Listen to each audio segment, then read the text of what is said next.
ছেলেকে নিয়ে আমরা চলে এসেছিলাম হাই মার্টে। কোরিয়ার যে হাই মার্ট আছে, অনেক অনেক ইলেকট্রনিক্সের জিনিসপত্র এখানে পাওয়া যায়। এর আগেও আমি একবার পচার জন্মের ছবি শেয়ার করেছিলাম, তারপরে হাসপাতালের পচার জন্মের ছবি, এখন সেই ছবি, তারপরে পচা এখন কত বড় হয়ে গেছে। আপনারা অনেকে কমেন্ট করেন যে পচা আপনার ছেলে কিনা। আমার তাদের উদ্দেশ্যে বলতে ইচ্ছা করে যে আসলে আপনারা মনে হয় ফেসবুক বা ইউটিউবে এসে বাচ্চা জন্ম দেওয়াটাকে একেবারে লাইভে এসে না দেখালে আপনারা বিশ্বাস করেন না এরকম। আবার অনেকে আছেন আপু ওদের নিয়ে কিছু বলেন না, তাহলে ভিডিও দেখতে ভালো লাগে না। ভাই আপনিও ওদের মতো একজন যারা ভালো লাগে না। আপনারা হচ্ছেন গিয়ে কীরকম জানেন ভাই, কিছু বললেন না, কেউ কিছু বললে এক চুপ করে থাকেন। আরে ভাই চুপ করে থাকবো কেন? আপনিও তারা যখন এরকম কমেন্ট করে তখন আপনি একটা উত্তর দেন যে এই ধরনের কমেন্ট করে জন্য ফেসবুক ইউটিউবে আসবেন না, তাহলে তারাও আর আসবে না। হ্যাঁ, আপনিও একটা ভালো সাইডে নেন, শুধু এরকম আপা চুপ করে থাকেন, কিছু বললেন না। দেখেন দেন আমাদের পচা কত সুন্দর আর কিউট ছিল। এই ছবিগুলো হচ্ছে কোরিয়ার ডে কেয়ার সেন্টারের ছবি। পচার 17 মাস সামথিং থেকে এরকম সময় থেকে আমরা ওকে ডে কেয়ার সেন্টারে দিয়েছিলাম, আর যেটা কোরিয়া সব বাবা মারাই করে থাকেন। যেহেতু আমি চাইতেছিলাম যে পচা যেন কোরিয়ান ভাষাটা ভালো করে শিখে, আমার সঙ্গে থাকলে খুব ভালো করে কোরিয়ান ভাষাটা শিখতে পারবে না, এটা আমার সবচাইতে বেশি একটা ছিল, আমি আশঙ্কার মধ্যে ছিলাম। কারণ কোরিয়াতে থাকতে হলে কোরিয়ান ভাষাতেই এক্সপার্ট হইতে হবে। এখানে অন্য কোনো ভাষার আপনার কোনো নাই যে আপনার ইংরেজিতে পারদর্শী হতে হবে, বাংলা ভাষাতে পারদর্শী হইতে হবে, বা হিন্দিতে পারদর্শী হইতে হবে, এইরকম কোনো কিছু না। কোরিয়াতে থাকতে হলে কোরিয়ান ভাষাটাই সবচাইতে মুখ্য বিষয়। আমি সেই জন্য চেষ্টা করছিলাম। এটা হচ্ছে পচার জন্মের ছবি, একেবারে জন্মের মানে একদিন দুই দিন এরকম সময়ের ছবি।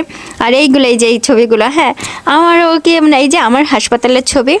অনেকে বলছেন আপনার চেহারার সাথে হাসপাতালের চেহারা বা এখনো ছবি বা বিয়ের ছবির সাথে মিল নেই। আরে বাট তো বাইরে ওই কমেন্টগুলো যারা করে তারা না আসলেই আগাছা।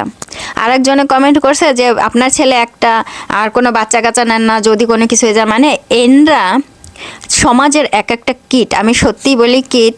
কারণ এই ধরনের কমেন্ট করা কখনো কারো পক্ষে সম্ভব না যদি সে অমানুষ না হয়। একেবারে সত্যি, আমার ছেলেটা এইভাবে ঘুমাইতো দেখেন ছোটোবেলাতে, এত ভালো যে আমরা বেড়াইতে যাইতাম যখন ওর যে ওর ইমোছা মানে যে বেবি ট্রলিটা, আর এই যে ঘুমানোর সময় এরকম ঘুমাইতো দেখেন, ওই রকম হাত জোর করে করে ঘুমাইতো। আমরা সবসময় বলতাম যে ও প্রার্থনা করে। আর এই যে খাবার খাইতেছে দেখেন, কর্ন, তারপর হচ্ছে বিন, টমেটো, ডিম, একটুখানি মাংস, এই দিয়ে খাবার ছিল। মাংস দেখে অনেকে বলবেন না কিসের মাংস খাইলো, গরুর মাংস খাইছে। সকালটা কিন্তু এরকম মেঘলা মেঘলা ছিল, বৃষ্টি হবে হবে ঝামা, বৃষ্টি হবে হবে, বৃষ্টি হচ্ছিল। আর আমরা সবাই বাইরে চলে আসলাম। এখান থেকে কি হাই দেবো? আগে তো হাই দিলাম না। হ্যালো সবাই কেমন আছেন? আমি কলিকল্পনা সাউথ কোরিয়া থেকে। অনেকে জিজ্ঞেস করছেন যে আপা আপনার নাম কি? নাম তো আমি বলেই দিলাম, তারপরেও নাম জিজ্ঞাসা করেন। দেখছেন কায়দা কত। আর এই যে এখন আমরা রওনা দিচ্ছি, দেখেন ওনার ব্যাগের ভিতরে ওয়াইন আছে। এখন আমরা যাচ্ছিলাম, বহু দূরে যাব, কিন্তু বৃষ্টি হচ্ছে বাইরে, প্রচুর বৃষ্টি, কিন্তু তারপরও যাইতে তো হবে। তা আমরা রওনা দিছিলাম। এই যে যাইতে যেতে না এত এত বৃষ্টি নামতেছিল, মানে থেকে থেকে বৃষ্টি। প্রথমে একটু ভালো ছিল, তারপরে ঝামা বৃষ্টি, তারপরে বিরাট বৃষ্টি, তারপরে মানে অতি বৃষ্টি, তারপরে প্রচণ্ড বৃষ্টি। মানে বৃষ্টির সেই এক রূপ, মানে এত বৃষ্টি যে সামনে দেখা যাইতেছিল না।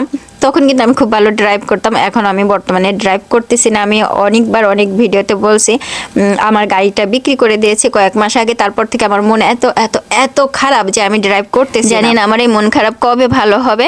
আমরা যাচ্ছিলাম অনেক দূরে, একবারে অনেক দূরে যাচ্ছিলাম বৃষ্টির দিন। পচা কোথায়? পচা কিন্তু আমাদের সাথে নাই আজকে, কারণ ও গেছে ওর বন্ধুদের সঙ্গে দেখা করতে। ও যখন ওর বন্ধুদের সাথে দেখা করতে যায় তখন কিন্তু সারাটা দিন আমরা বোরিং ফিল করি ঘরে। আমি আর আমার হাজব্যান্ড একেবারে বোরিং ফিল করি।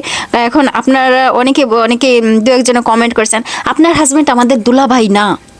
ওরে ভাই, আমার হাজব্যান্ড তোর দুলাভাই হবে কেন? তোর মতো শালি বা শালক না থাকাই ভালো। মাঝে মাঝে কমেন্ট দেখে হাসতে হাসতে আমার পেট ব্যথা হয়ে যায়। মানে বেশিরভাগের প্রায় 70% কমেন্টই প্রায় আমি যেটা দেখি যে আসে কিছু গালাগালি, কিছু বাজে কমেন্ট, আর কিছু হইতাছে গিয়া ধর্ম। কোন ধর্ম? আপা আপনি কি ধর্ম? আপনার হাজব্যান্ড কোন ধর্ম? আপনার ছেলেটা কোন ধর্ম? ভাই আপনাদের জন্য বলি যে বাংলাদেশে ইসলাম ধর্মের পাশাপাশি জন্মগতভাবে খ্রিস্টান, হিন্দু, বৌদ্ধ ধর্মের লোকজনরাও আছে। আপনারা সবাইকে একটু সম্মান করেন। আপনারা এত ধর্ম ধর্ম করে বললে পরে আমার কি মনে হয় জানেন? বিশ্বাস করেন, মনে হয় যেন বাংলাদেশে যারা হিন্দু, খ্রিস্টান, বৌদ্ধ ধর্মের লোকজনরা আছেন তারা অনেক অনেক কষ্টে আছে। মানে ওই যে বলে না সংখ্যালঘু, সেই সংখ্যালঘুর কথাটা আমার মনে আসে যে এরা কি সংখ্যালঘুর পর্যায়ে এখন আছে? এখন বর্তমানে সরকার তো বলতেছে সংখ্যালঘু বলবে সবাই সমান। আচ্ছা ঠিক আছে, সবাই সমান, ওকে সবাই সমান। তাহলে ভাই আপনারা ফেসবুক আর ইউটিউবে এসে যদি শুধু ধর্ম খোঁজেন, ভাই রে ভাই, তা ফেসবুক আর ইউটিউবে আসেন কেন? কেন ফেসবুক ইউটিউবে এসে আমাদের মতো এরকম ভিডিওগুলো দেখেন? আপনারা চলে যাবেন মক্কা মদিনার এইগুলো ভিডিওগুলো দেখার জন্য, যাতে আপনাদের কখনো কেউ আপনাদের জিজ্ঞাসা কেন, কমেন্টও করতে হবে না যে তারা কোন ধর্মের বা কোনো কিছু, তাই না? বলেন না? আর কোরিয়ার মতো একটা দেশে আপনারা, আমি যখন খাবারের কোনো ভিডিওতে, আমার তো এটার হচ্ছে কুকিং অ্যান্ড ইটিং এই চ্যানেলটা, তা আপনারা সবসময় জিজ্ঞাসা করেন যে এগুলো হালাল কিনা। ভাইরে ভাই, এই কোরিয়াতে বাংলাদেশের অনেক অনেক অনেক ধর্মের ভাই বোনেরা আছেন, তারা নির্দ্বিধা অনেকে অনেক রেস্টুরেন্টও খাইয়া থাকেন, অনেকে হালাল রেস্টুরেন্ট দেখেও খাইয়া থাকেন। ভাই এইগুলা না জিজ্ঞাসা করবেন না কোরিয়াতে অন্তত যারা আছেন, কারণ কোরিয়া একটা অমুসলিম কান্ট্রি, ঠিক আছে?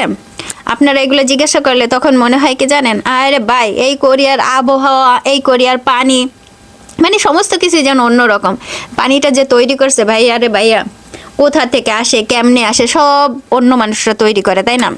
চালটা যে করে, চালের যে লাগাইতেছে, কি সার দিতেছে, কেমনে দিতেছে, কোথা থেকে দিতেছে, তারা জানে। তারপরে যে মুরগিগুলা খায়, মুরগিটা কি খাবার খাওয়াইতেছে সেটা তারা জানে। যে আলু খাইতেছে, আলুতে কি সার দেয় জানেন আপনারা? আমরা তো আলু সবাই খাই, তাই না? খাই না? কোরিয়াতে যারা আমরা আসি, আলুতে কি সার দেয় ইন্টারনেটে যাই দেখে আসেন, বুঝছেন? মানে বললে তো আপনারা বলবেন এনে যে আপা কি বলতেছেন, তার জন্য আর বলি না, কোনো সময় বলি না। যে সবজিগুলো খাইতেছি সেই সবজিতে কিসের সার দিতেছে আপনারা কিন্তু অনেকে জানেন না। আমি যেহেতু জানি সেহেতু ওই পর্যন্তই রাখেন, যে জীবনে বাঁচতে হইলে যে কোথায় থেকে কি খাবেন বা কি করবেন, আপনি আপনার মতো থাকেন রে ভাই। আর আমরা ধর্মকেও ত্যাগ করি নাই, ধর্ম ত্যাগ করার প্রশ্নই ওঠে না। আমি প্রথম থেকে বলতেছি, ধর্ম নিয়ে কথা বলা আমার একদমই পছন্দ না, একেবারে অপছন্দ। সুতরাং আপনারা ধর্ম নিয়ে বারবার কমেন্ট করতেছেন, প্রচুর কমেন্ট করেন। আপনারা কি কানে শোনেন না, নাকি লেখা পড়তে পারেন না, নাকি আমার ভিডিও না দেখা কমেন্ট করেন? আজকের ভিডিওটা শুধুমাত্র হইতেছে তাদের জন্য যারা এই ধরনের কমেন্ট করেন। আর আমাদের কিন্তু খাওয়ার ভিডিওগুলো অনেক বেশি অন্যরকম হয়। অনেকে খালি প্রশ্ন করেন যে আপনারা খালি খান কেন? ভাই আমাদের চ্যানেলটাই তো হচ্ছে কুকিং অ্যান্ড ইটিং। আপনারা জানেন না যে ইউটিউব বা ফেসবুকে যারা ভিডিও করে তাদের এক একটা সাইড বাইছে নেয়, যে আমরা এই সাইডে পারদর্শী, আমরা হচ্ছে গিয়া ওই সাইডে ভালো পারি, এইরকম। তা আমরা ওইগুলোর ভেতর থেকে দেখছি যে আমরা খাইতেও পারি, রাঁধতেও পারি। আবার অনেকে আমাকে কাজের মহিলা বলেন, এই বাড়িতে কাজ করে, কাজ কইরা তারপরে সবাই জ্বালানো খাবার থাকলে তারপরে খায়। আরে বেডা, তুই তোর মার, তোর বউর যত্ন নে, বুঝছস? যারা রাঁধতে পছন্দ করে, রান্না করতে পছন্দ করে, যারা খাওয়াইতে পছন্দ করে, তুই তাদের কাছে এই ধরনের কমেন্ট করতে পারস না। ভালো ভালো কমেন্টগুলো অনেক আসে, কিন্তু অনেক আগের, অনেক পুরনো যারা ছিলেন, আপুরা, দাদা ভাইয়ারা, তারা কিন্তু আর আসেন না। কারণ আপনাদের এই কমেন্টগুলো দেখে তারা লজ্জায় আর কমেন্ট করে না, একেবারে সত্য কথা। মানে তারা এত বেশি লজ্জা পায়। আর আমি লজ্জা পাই কি জানেন? আপনাদের এগুলো উত্তর দিতে মানে এত পরিমাণে ছেঁচড়া আপনারা, যে একটা কমেন্ট বারবার করেন। আর একটা তো মাতারি গতকাল খেতে খালি লেখতেছে মিথ্যাবাদী। আরে না, আমি বুঝলাম না, মিথ্যাবাদী লেখে কেন? ওরে কি 2-4টা চর দিতে পারি নাই সেজন্য? মানে 2-4টা চর খাওয়ার কথা ছিল, কিন্তু আমি দিতে পারি নাই ওরে, সেজন্য মনে হয় মিথ্যাবাদী লেখা বইরা ফেলাইতেছে আমার কমেন্ট বক্স। প্রত্যেকটা 3টা করে কমেন্ট করছে, একই কমেন্ট। মানে গা জ্বালা দিয়ে ওঠে না কি দিয়ে ওঠে কি জানি, মানে মাঝে মাঝে ফাল দিয়ে ওঠে এই সমস্ত মহিলা। আমি জানি না আসলে ফেসবুক বা ইউটিউবে আমরা যারা ভিডিও করি, তাই না, আমাদের কি কোনো স্বাধীনতা নাই? আমাদের বলে মানে আমার কি কোনো স্বাধীনতা নেই? আমার পরিবারে কি কোনো স্বাধীনতা নেই? আপনারা শুধু আইসা আমাকে স্বাধীনতা হরণ করতে চান। কারা আপনারা ভাই? কারা আপনারা? কেমন কইরা এরম গরম করেন বোঝেন? এই পৃথিবীতে কি আর কোনো মানুষজন নাই? এই পৃথিবীতে কি আর কোনো মানুষজন বসবাস করবে না? খালি আপনি করতেন। হ্যাঁ, আপনি করতেন। আরে আমার পোলাটা দেখেন তিনি কি মজা করে খাইতেছে। হ্যাঁ, আমার হাজব্যান্ড আর আমার ছেলেটা এগুলো খাইতে অনেক বেশি পছন্দ করে। আমি কি পছন্দ করি? আমার পছন্দ, এটা কিন্তু ওদের সকালের খাবার। আমার পছন্দ হচ্ছে সকালবেলা 1 কাপ রং চা দিবেন, সাথে একটা রুটি তেলে করে একটু বাজ্যা দেবেন। আমি ওটা চায়ে ডুবাই ভিজাই খাবো।